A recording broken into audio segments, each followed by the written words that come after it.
ان میں سے نمبر 1 ایران ہے. اگر ہم چلتے ہیں عرب سے مشرق کی طرف تو ایران ایک اعتبار سے یہ بازی لے گیا ہے پورے عالم اسلام پر. پورے عالم اسلام میں یہ واحد مسلمان ملک ہے جس نے بہرحال اپنی شریعت اپنے عقائد کے مطابق ایک مذہبی انقلاب برپا کیا. اور پورے عالم اسلام میں مذہبی سطح پر حکومت کی سطح پر فنڈامنٹلسٹ صرف ایک ملک ہے کہ اس پہلو سے ایران ان کا ٹارگٹ ہے، ٹارگٹ نمبر 1 ایک خاص اعتبار سے.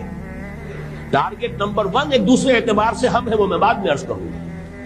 چونکہ حکومت کی سطح پر فنڈامنٹلزم ہے اور وہ آیا ہے ایک عوامی انقلاب کے نتیجے میں، پھر ان کے پاس تیل کی دولت ہے، اس کے خلاف اکنامک سینکشنز بھی ہو جائیں تو اگر لیبیا کھڑا ہو سکتا ہے تو بہرحال وہ بھی کھڑا ہو سکتا ہے.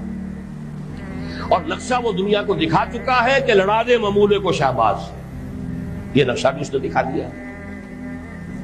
یہ ہے ایران کا معاملہ. نمبر 2 پاکستان. پاکستان 400 برس کی تجدیدی مساعی کا امین ہے، امانت دار. پورے ہندوستان میں مجدد الفسانی رحمت اللہ علیہ، شاہ ولی اللہ دہلوی رحمت اللہ علیہ، سید احمد بریلوی رحمت اللہ علیہ، ان کا جہاد.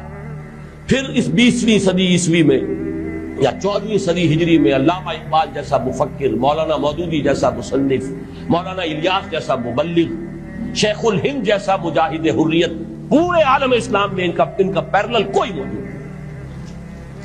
یہ 400 سال کی تاریخ ہے.